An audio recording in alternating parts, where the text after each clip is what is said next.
estrutura tributária diferente.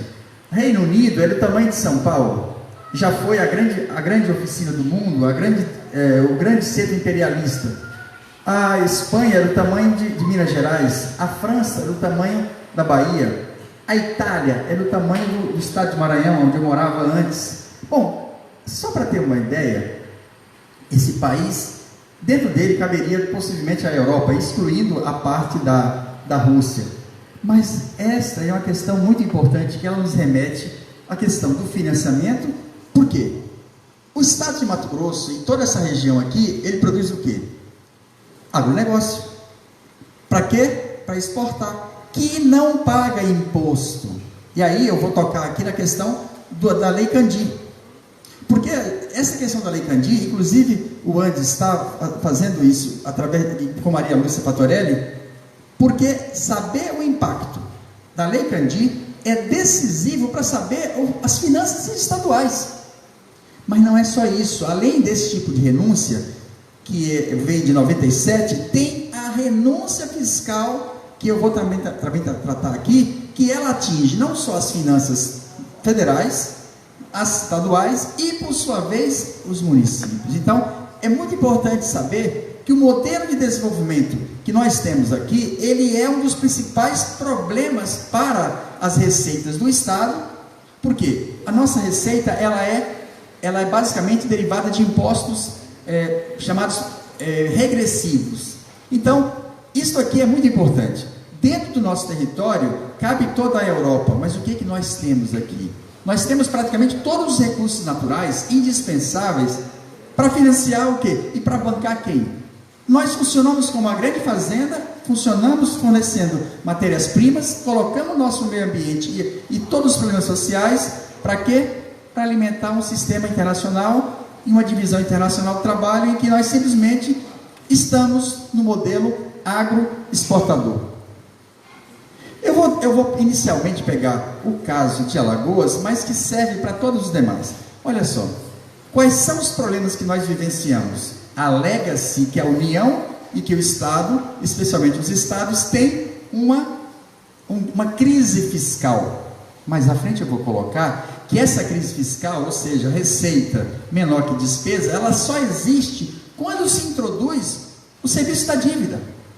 Se o estado da Paraíba, ou do Ceará, ou qualquer outro, e essa discussão eu acho que deveria ser ampliada para o setor das estaduais, porque o setor das estaduais não poderia estar jamais como está, se não fosse a renúncia fiscal, a Lei Candir e o novo ciclo de endividamento. Então, o que nós temos aqui?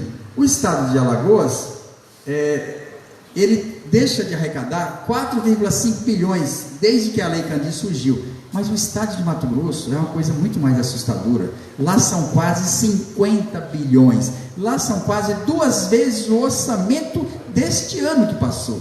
Então, é muito importante sabermos exatamente isso. E o que significa isso? Nós temos aqui a monocultura e o latifúndio. É o caso de Mato Grosso e grande parte dos demais estados. O latifúndio, a monocultura, o que ele provocou? Ele provocou a expulsão de grande parte da população camponesa. Eu saí de Pochorel, fruto exatamente desse modelo, que era o quê? O correntão acabar com toda a natureza para criar gado e depois soja. Então, esse modelo de desenvolvimento que foi colocado, ele determina o colapso fiscal dos estados. O comprometimento histórico das receitas vindas da renúncia fiscal. No caso de Alagoas, nós tivemos o acordo dos usineiros, que permitiu a não cobrança de impostos durante muito tempo. Agora ele está sendo renovado com a lei de incentivo. E as práticas, o comprometimento histórico das receitas com o pagamento de serviço da dívida vindo dos efeitos da política de juros altos que reagem aos... Bom, é uma coisa errada aí. Olha só, eu acabei de concluir agora, este ano, uma pesquisa sobre a dívida dos estados externa, de 1948 até 2001. E é muito importante, para falarmos da dívida federal, nós temos que falar da dívida estadual. Como é que essa dívida surgiu? Porque nós temos hoje um governo que colocou 2.500 militares em alto escalão, que além de manter a aposentadoria integral e teve uma progressão, 2.500 militares estão no poder. Agora nós precisamos saber o que foi que determinou essa dívida dos estados e a dívida da União. Olha, eu tenho o caso, vamos pegar o caso de Alagoas. Sim, só rapidamente. Então, qual foi a questão?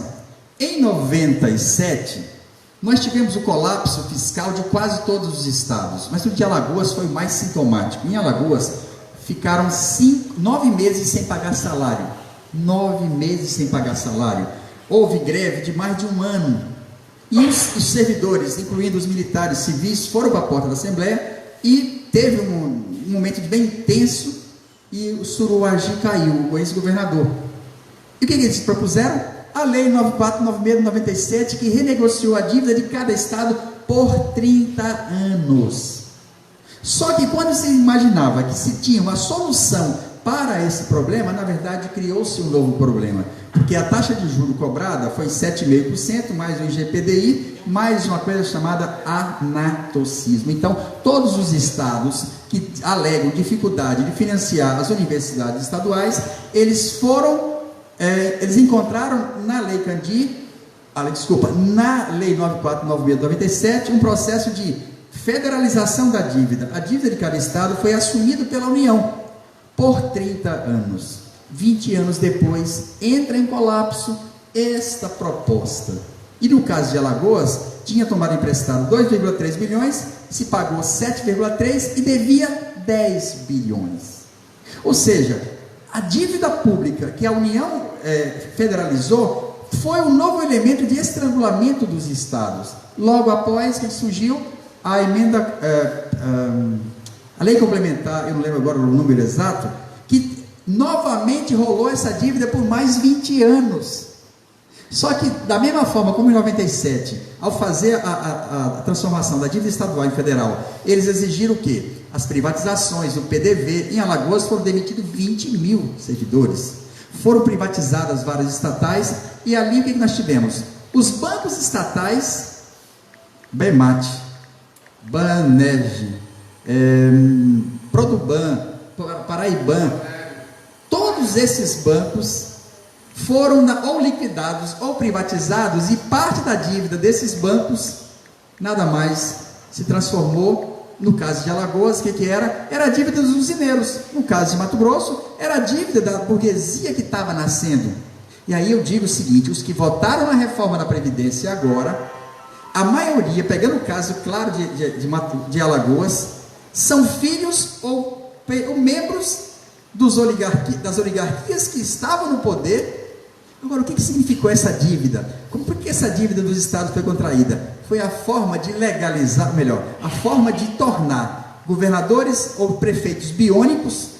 Biônico todo mundo sabe que, bom, essa geração sabe, a geração mais à frente não sabe. Esses governadores que não foram eleitos tiveram na dívida externa o mecanismo de tentar legitimá-los. Em Mato Grosso era dar ao Júlio Campos, o homem das obras, as estradas, a energia elétrica. Ou seja, essas oligarquias que estavam no poder fizeram empréstimos externos para tentar fazer o quê? Dar sustentação ao setor hegemônico. Então, o que nós temos hoje? Os deputados de Alagoas que votaram a favor da reforma da Previdência são os mesmos que se beneficiaram do processo de endividamento público e quebraram o Banco do Estado, e que depois, agora, estão alegando que tem que privatizar. Então, isso é muito importante. Elevada sonegação e queda da atividade econômica. Ausência de políticas que possam reverter o quadro social.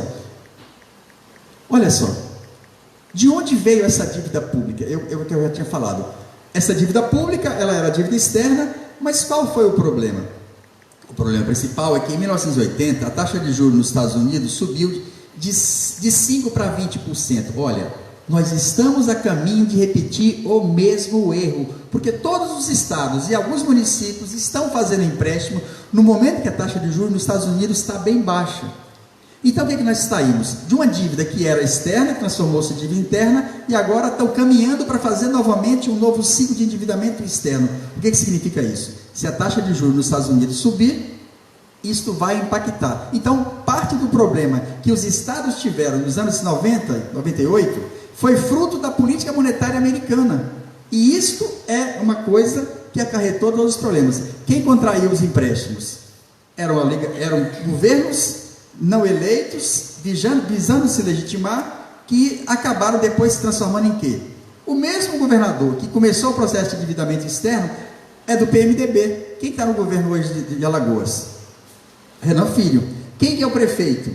É o filho do outro governador que também fez empréstimo, que eu vou mostrar mais à frente.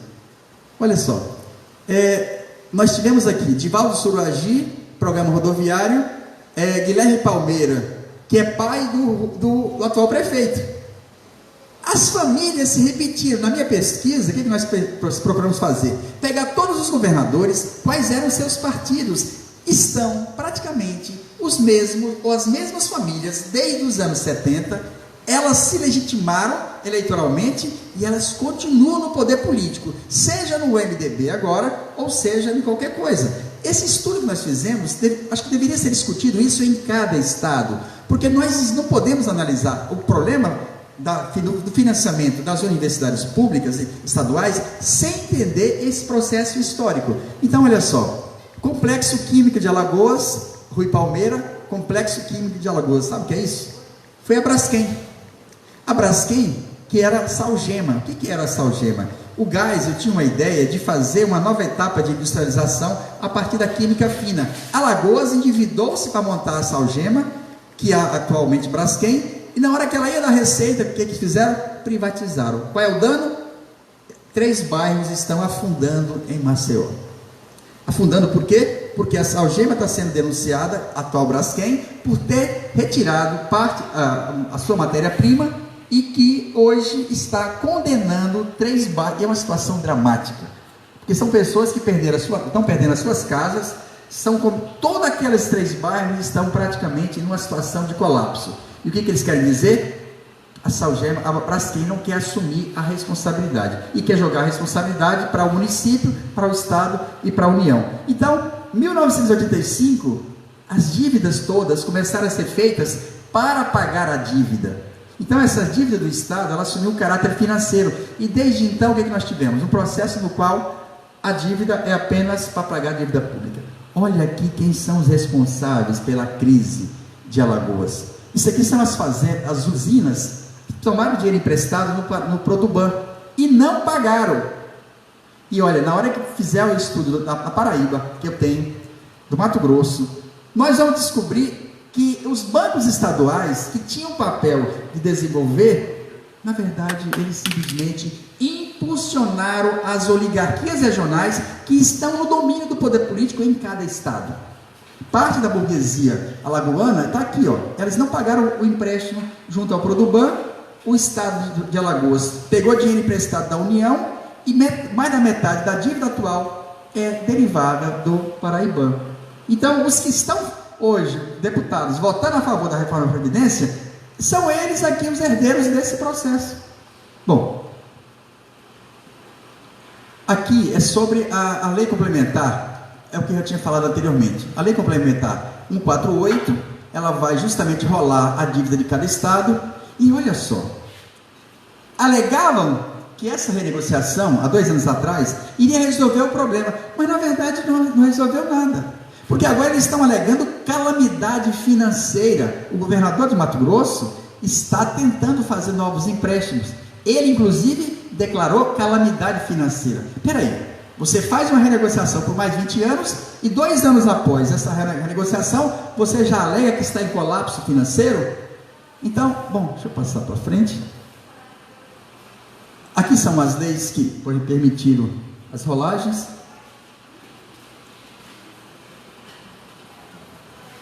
E isso aqui é muito importante. Nós não podemos aceitar, em hipótese alguma, o argumento que a mídia, comandada pelo sistema da dívida, tenta colocar. O que eles tentam colocar? Que o servidor público é responsável pelo descontrole das contas públicas. Olha só, isso aqui é a presença do Estado no mundo. O Brasil, veja o percentual de funcionários públicos em relação à população dos respectivos países. O Brasil tem apenas 1,6% de servidores públicos em relação ao conjunto da população. Olha só, o Japão 5,9%, a Coreia do Sul 7,6%, Estados Unidos 15%, Espanha 15,7%, Reino Unido 16%, França 21%, Finlândia, Noruega 30%. Aí eu pergunto, onde é que estão os melhores índices IDHs? Estão justamente nos países que têm uma maior participação. Nós não podemos admitir em hipótese alguma isso. E aí eu queria só fazer uma pausazinha, porque eu estava achando o seguinte: a reforma da Previdência foi aprovada, pronto. Nós temos que começar de imediato um processo de esclarecimento da população, porque nunca se teve um fake news tão bem feito como culpar o servidor público. Olha só, nós contribuímos, os mais antigos, com 11% sobre a totalidade do rendimento. 11%. O setor privado, naquela época, contribuía com 11% sobre o teto. Nós, ao aposentarmos, nós vamos ter que pagar ainda a Seguridade Social. Então, como é possível querer culpar o servidor público, que ele é responsável pelo descontrole das contas públicas e também da Previdência, imagina se eu continuar fazendo as caminhadas que eu estou fazendo regularmente, se eu viver mais 25 anos depois de me aposentar, eu vou contribuir com 40, mais 25, eu vou contribuir com 65 anos. Então a pergunta é: como foi possível que esse fake news tenha sido tão eficiente no sentido de responsabilizar o servidor público? Mas ao mesmo tempo que culparam a gente, os militares vão continuar a ter o mesmo direito. E os militares contribuíam com apenas 7,5%. E se pagasse mais 1,5%, podia colocar suas filhas como pensionista. Eles agora vão ter uma progressão. Eles vão aumentar a sua contribuição, mas eles vão ter uma progressão funcional. A carreira deles, e não é só isso, eles vão ter indexado o reajuste que nós não vamos ter. Nos 4 futuros anos, os militares não só tiveram a manutenção da Previdência Pública Integral, como eles vão ter um aumento na sua carreira. E esse é o problema. Significa que em breve vai ter uma nova reforma. Sabe por quê? Porque os novos servidores que estão entrando vão contribuir com 11% sobre o teto da Previdência. Então, essa é uma coisa que nós temos que já de imediato chamar o GT Seguridade para começarmos uma campanha de esclarecimento, porque o que foi aprovado hoje não pode continuar. Nós perdemos porque nós não fomos capazes de informar entre nós. E olha, tem um problema muito sério entre nós. Daqui mais 4 anos, mais da metade dos professores das federais se aposentam.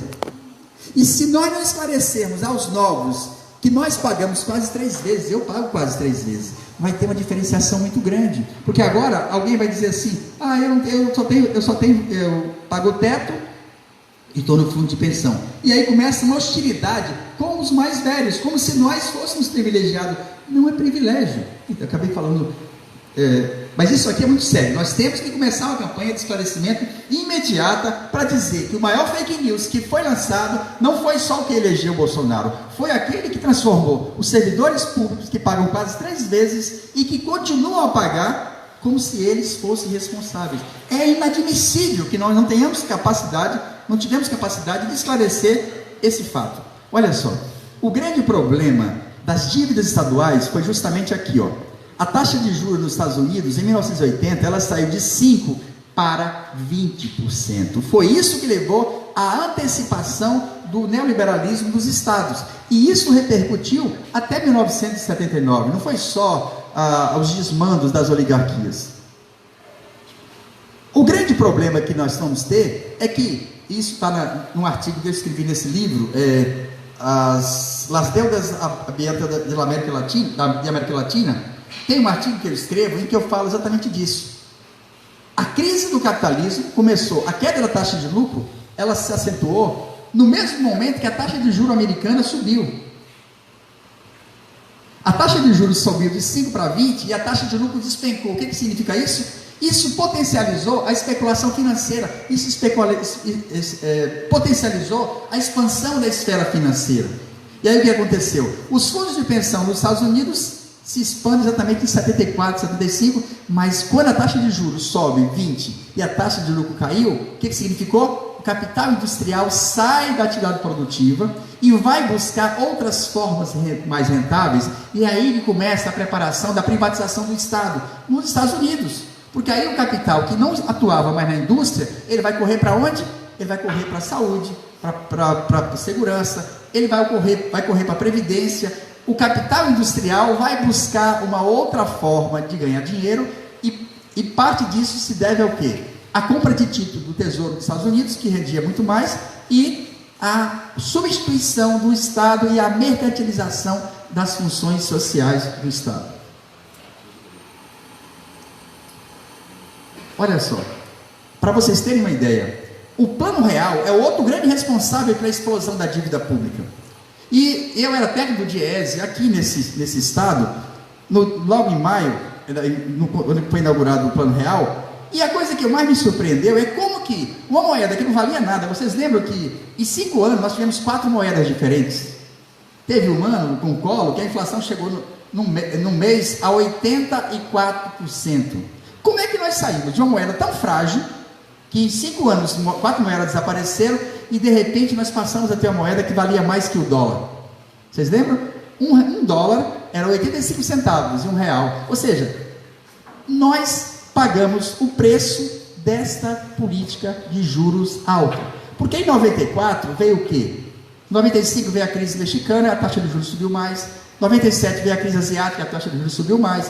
98 veio a crise russa e a taxa de juros subiu mais. Então a dívida dos estados também cresce na mesma velocidade da dívida da União, porque nós passamos a pagar juros num volume gigantesco. O Plano Real, o ônus dele é justamente...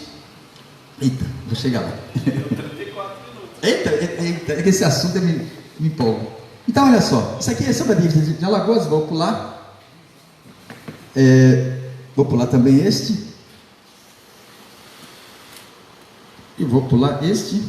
E aqui é o que? O meu foco agora. Olha só, o que eu tenho aqui?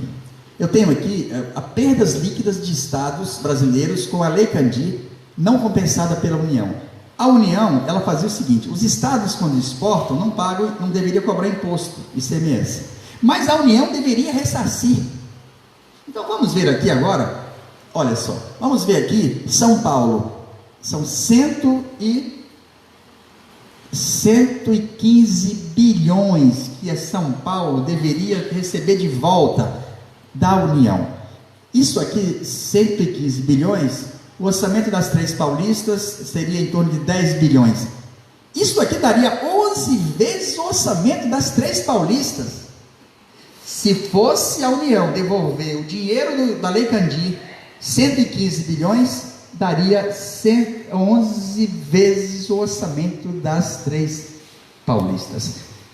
Bom, as 3 paulistas nós sabemos exatamente a dimensão delas. Vamos ver aqui rapidamente. Mato Grosso, 63 bilhões. É o dinheiro que a Lei Candir teria que devolver. Isso aqui daria 3 vezes o orçamento do estado atual de Mato Grosso, que alega que não tem dinheiro, que tá acabando com o RGA, que está querendo privatizar as universidades. Rapidamente aqui, deixa eu ver, Paraíba, 2 bilhões. Então, aqui o que nós vamos ver?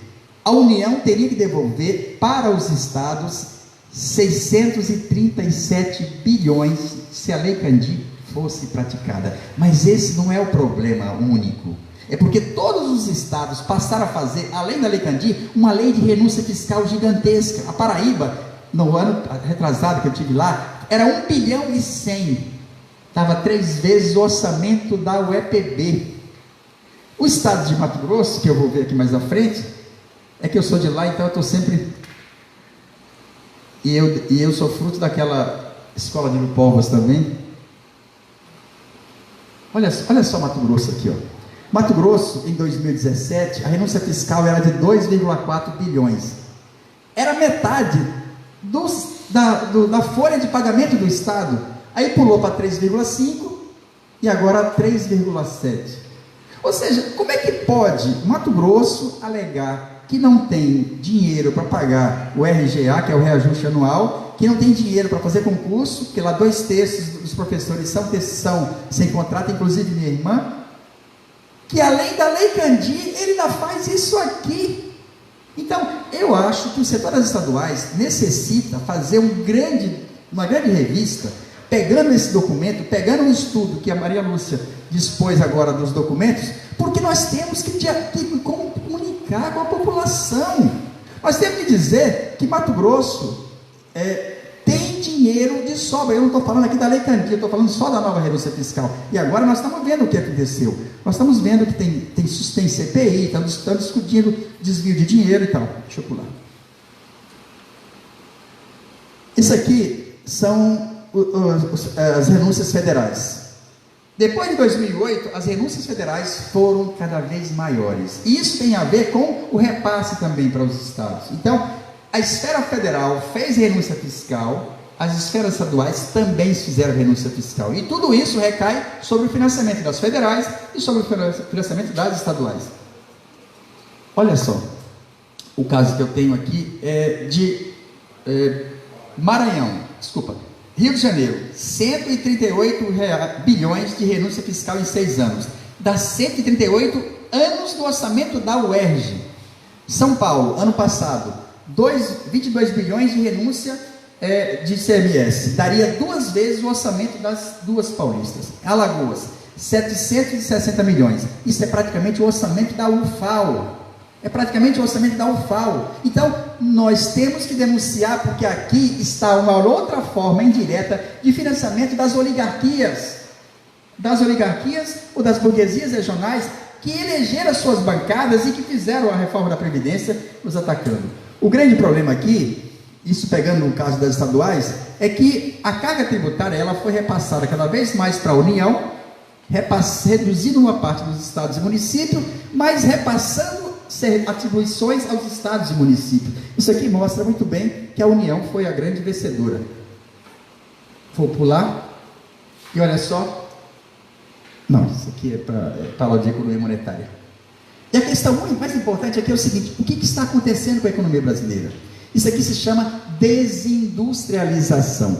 Progressivamente, a participação da indústria foi de 11% em 47, que chegou a 24% em 79, ela, com a abertura econômica, ela foi caindo. Nós temos um processo de desindustrialização progressiva do país, e ao mesmo tempo de reprimarização, ou seja, nós estamos voltando à divisão internacional do trabalho, que o nacional desenvolvimentismo, iniciado nos anos 30, encerrado em 64, tentava minimizar. Todas as ações que nós estamos vendo de pagar cada vez mais dívida e de contribuir cada vez mais com a desindustrialização. E agora eu vou encerrar mesmo. Vou pular. E para fechar, eu queria colocar esse quadro. Ou seja, 62 mil homicídios em 154 países do mundo. 62.517 somente no Brasil. Nós temos uma política de extermínio de pobre, que na maioria esmagadora é também extermínio de afrodescendentes, ou seja, exterminar pobre. Nós temos, e aí eu vou fechar com a pergunta que eu estou sempre fazendo: para que é que serve o Estado Nacional? Hoje ele serve para cobrar imposto de pobre, fazer renúncia fiscal para rico, pagar juros da dívida para os ricos ganharem dinheiro e fundo de pensão, e estabelecer uma política de ataque a todas as possibilidades de luta, porque hoje o Estado ele está mais para criminalizar os movimentos sociais. Então eu encerro colocando a importância de darmos início a uma campanha profunda de esclarecimento à população, não só da Previdência, porque nós vamos ter que fazer uma bandeira agora junto, que é defesa do serviço público. Há um processo sincronizado de extermínio de servidor público nas 3 esferas, ou seja na esfera federal, estadual, municipal. A política única é o quê? É colocar a lei de teto de gastos, que já nos congela por 20 anos, também na esfera federal. E o que mais me deixa indignado é que a diferenciação hoje na condução da política é praticamente a mesma. Independente da sigla, o que eu posso dizer é o seguinte: a companheira que estava falando do Ceará, que foi a primeira a introduzir o que mesmo? A alíquota, porque agora vai vir mais. Agora vai ser a redução dos direitos de aposentadoria e o aumento da alíquota. O governador da Bahia foi o primeiro, depois de São Paulo, foi o primeiro a introduzir fundo de pensão. O do Piauí está brigando para a securitização, porque, para fechar, a coisa mais grave é que agora estão querendo regulamentar a securitização. E isso é uma coisa que nós temos que colocar em discussão em todos os locais, porque a securitização em Alagoas, já foi aprovada a Alagoas Ativos S.A., ela vai substituir as funções do Estado. Você vai dar uma função a uma empresa estatal não dependente e substituir as funções de orçamento, mas principalmente ela vai criar mecanismos de endividamento que vai tornar ainda mais grave a situação fiscal. Bom, eu encerro por aqui, mais uma vez lembrando que nós temos que fazer a campanha em defesa do serviço público, porque sem a existência do serviço público, a minha trajetória e a trajetória da maioria dos professores, inclusive, das universidades federais e estaduais, estaria comprometida. Agradeço mais uma vez, tendo pergunta, eu volto a falar.